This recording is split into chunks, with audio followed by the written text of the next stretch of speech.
There is so much to do as a mom at home. The more kids, the more there is to do. Add on homeschooling, working, hospitality, sports. We all have our own special combo of life that we are juggling.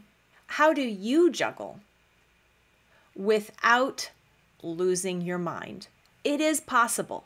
These 5 habits will help you keep it all together.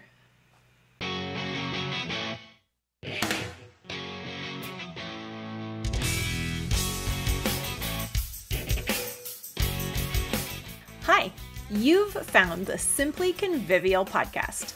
Short but meaty episodes helping you banish overwhelm and perfectionism so you can manage family life cheerfully and competently. What is convivial? Convivial means doing life together with joy. And isn't that what we want as moms? But it turns out joy is generally not our default setting, and we know that's a problem. So I share bite-sized pieces of encouragement and practical help so we can choose joy and be the convivial tone in our homes. I'm Mystie Winckler, a homeschool mom and author of the book, Simplified Organization, Learn to Love What Must Be Done.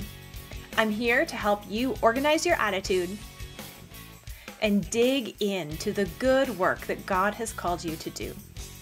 We can do more of that good work when we have certain habits in place that will make us effective, productive, and therefore less overwhelmed. Overwhelmed can be a word that we banish from our vocabulary and our experience entirely when we know how to approach our own responses and our own real life. So let's jump into those 5 habits that we need as homemakers to banish overwhelm. Grab a basket of laundry to fold and let's dig in. All right, so what are the 5 habits that we need as homemakers to be effective? And not just effective, but not overwhelmed, because there is so much to be doing. It's easy to feel scattered and unproductive, to just go from one thing to another, not ever sure if we're even doing the right thing. So these 5 habits will help you go back to a place of calm self-control in the midst of all kinds of incoming needs and responsibilities.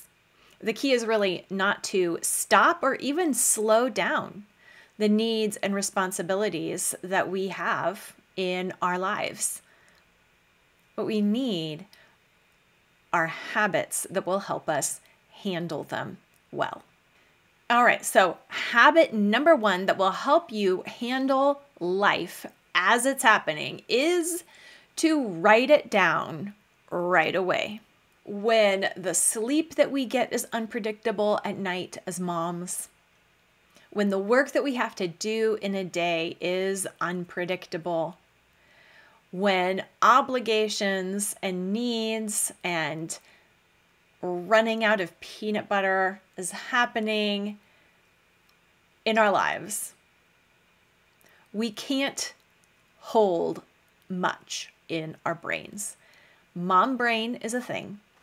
And instead of just bemoaning that fact or trying to grit our way through a mind that doesn't hold, doesn't remember like it used to, we just need to acknowledge that we are better off writing things down right away. Don't rely on your mind as a place to hold things, not things that you need to know at a certain time. Our brains are not a place for reminders. That's what paper is for. We have paper, we have our phones. Find a way that you can reliably get down anything you might need to remember right away and just make it a habit. When you write something down, it actually does cement it in your mind a little bit better, so you're more likely to remember. But more importantly, when you have 1 or 2 places where you always write everything down right away, not in some perfectly organized list with categories and dates and everything, but just written down in a place that you will look at regularly, you will have a lot more peace of mind and calmness and clarity because your mind will be free from trying to be a container for all the reminders that come up in a day or a week. Writing things down is the first step to gaining mental clarity, and we can turn it into a habit where we just write things down as soon as it pops into our head. If we need that piece of information, if we need the reminder, if we need the note to self, make it an actual note to self. This will pay great dividends in our lives as moms if we make it a habit to write it down right away. Habit number 2 to overcome overwhelm as a mom is another writing things down habit. It is to use what I call an alignment card. So we need to have the habit of centering our thoughts on truth throughout the day so that we don't wait for that internal prompt of feeling like we're going crazy before we say, whoop, I need to take a breather. But we have an index card, a post-it note with a Bible verse, a motto, some pithy statement of truth that we need to hold on to. And we put it on our bathroom mirror, at our kitchen window, on the fridge, on the front of our planner, or all of the above. And when we see that note, preferably brightly colored, we read it, we take a deep breath, we repeat it to ourselves, and that will pull our thoughts together from being scattered and center our thoughts on truth, on our priorities, and it will help us focus and come back to center after feeling scattered and overwhelmed. When we make that a regular occurrence throughout the day, it can become more and more of our norm, and we know exactly what to do and what to tell ourselves when we start feeling the rising sense of overwhelm.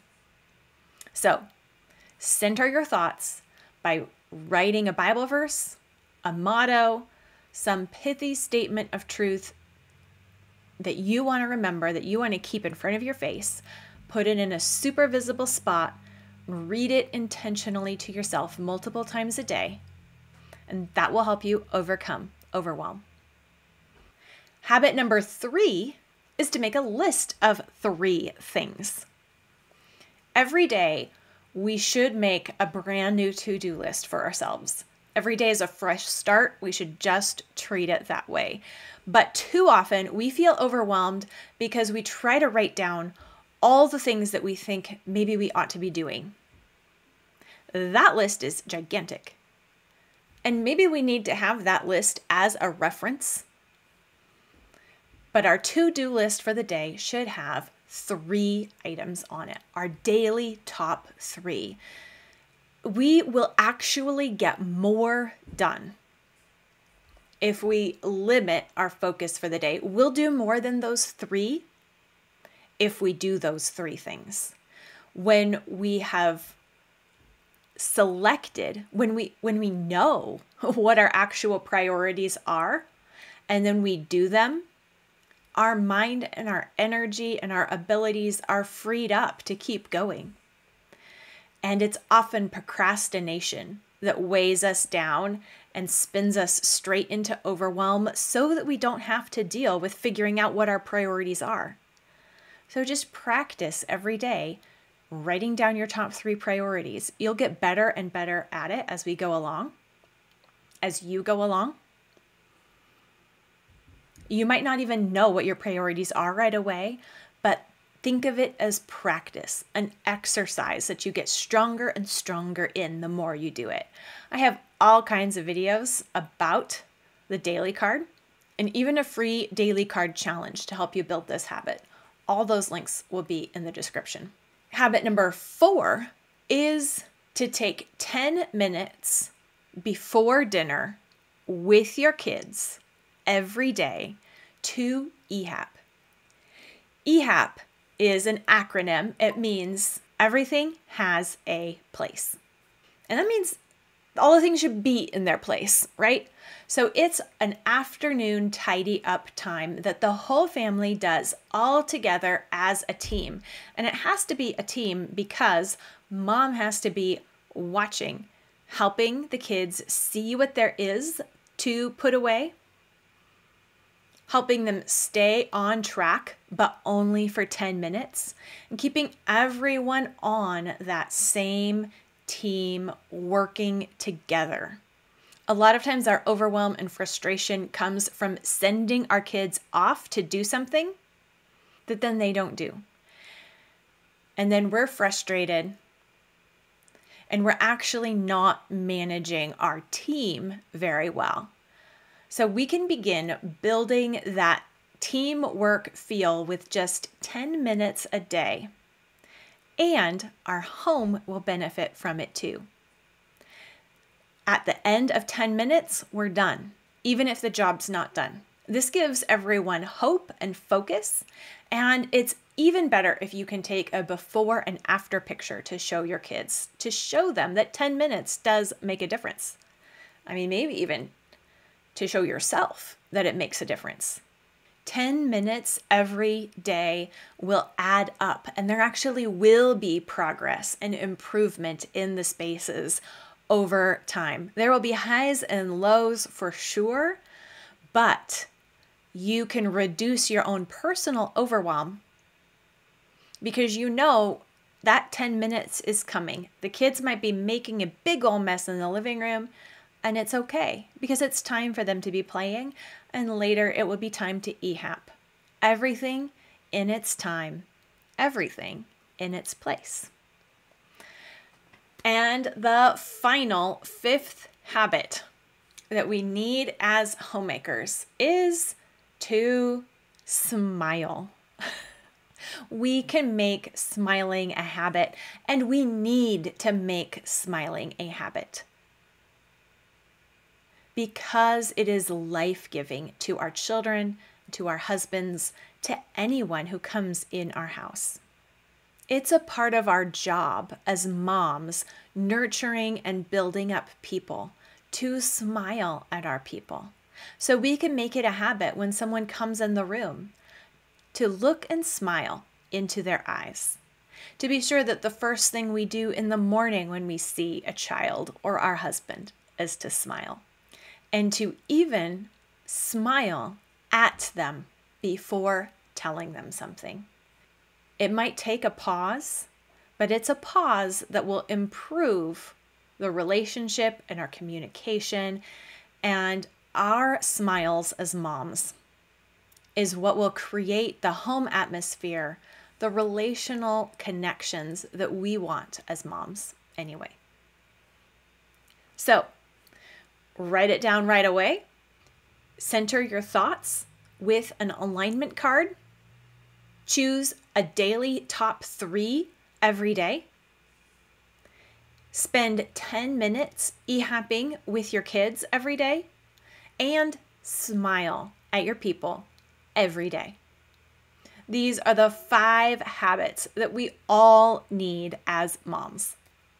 Would you add any others? Share them in the comments below. Habits really are key to overcoming overwhelm, perfectionism, and that scattered, distracted feeling. Did you know that habits actually have 3 parts? Yes, a single habit has 3 components that make it up. And one reason we struggle to put habits to build new good habits in our life is that we're often missing one of those 3 key ingredients to habits. Whether the good habit that you are working on is drinking more water, smiling more at your kids, starting the day with a load of laundry, whatever it is. I have a free habit checklist that comes not just with check marks to build your habit and track how you're doing. It does have a checklist with the little hearts to check off every time you do your habit, but more importantly, page 1 of this habit checklist has how to write your habit out such that you have all 3 key ingredients of that habit in place, and it's very clear, very actionable, and very motivating. You can grab this free habit checklist by going to simplyconvivial.com/habit. That's simplyconvivial.com/habit to grab this brand new free habit checklist that will help you build good habits effectively in your life and in your home. You can also find the link in the description below. And of course, I have more to come about habits, so be sure to stay tuned right here. You don't want to miss it. Habits really are that important, and we want to make sure that we have them straightened out in our life so that we can repent, rejoice, repeat.